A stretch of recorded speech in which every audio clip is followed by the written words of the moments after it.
Welcome to வாங்கருச்சிக்கலாம் channel. இன்றைக்கி நம்ம பார்க்க போகிறது ஒரு சிக்கன் ரெசிபி தான். நம்ம சேனலில் நிறைய சிக்கன் ரெசிபி இருக்குது. இன்றைக்கி ஒரு ஈஸி செட்டிநாடு சிக்கன் சுக்கா பார்க்க போகிறோம். வாங்க எப்படி பண்ணலான்னு பார்க்கலாம்.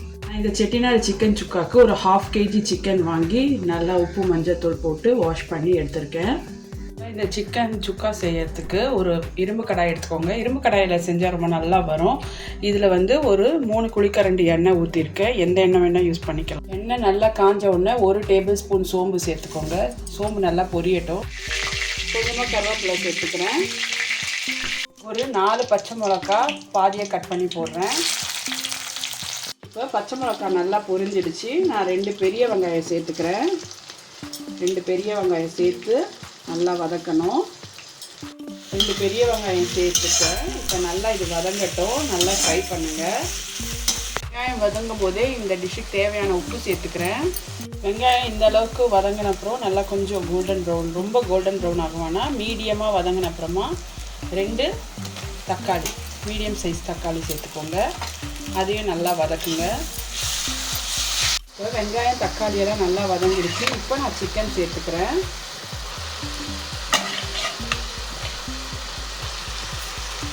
இந்த சிக்கனை இந்த வெங்காயம் தக்காளி பச்சை மிளகாய் இந்த ஃப்ளேவர்லேயே வதக்குங்க. தண்ணியெல்லாம் சேர்க்க வேணாம். ஒரு 5 minutes இதை கைவிடாமல் வதக்கிட்டே இருங்க.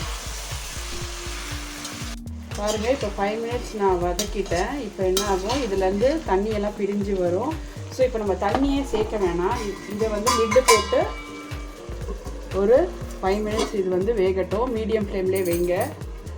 இப்போ 5 minutesக்கு அப்புறம் சிக்கனை திறந்து பார்த்துருக்கேன். அதில் பாருங்கள் வெங்காயம் தக்காளி இதுலேருந்தே தண்ணி விடுது.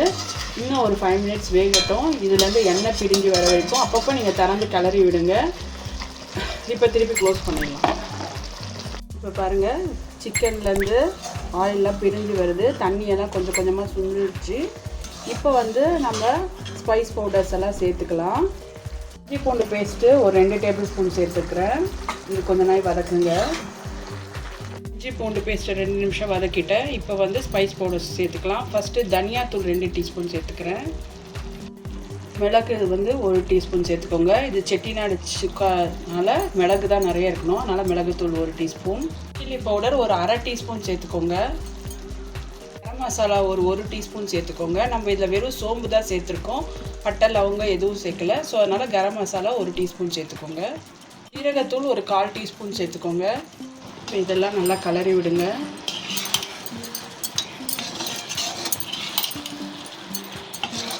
இப்போ இதில் கொஞ்சமாக தண்ணி சேர்த்துக்கலாம். இந்த பச்சை வாசனைலாம் போட்டோம். கொஞ்ச நாள் மூடி வைக்கலாம்.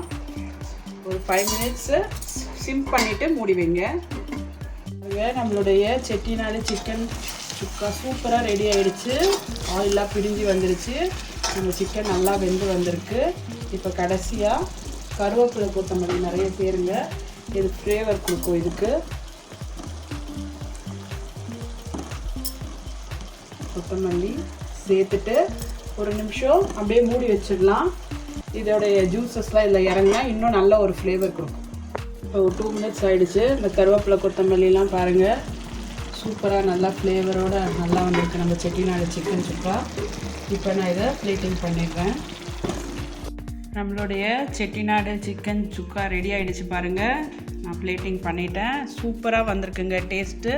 இதை நீங்கள் ப்ளெயின் சாம்பார், தண்ணி சாம்பாரோடையும் தயிர் சாதம் வெறும் ரச சாதத்தோடையும் தொட்டு சாப்பிட்டா சூப்பராக இருக்கும்.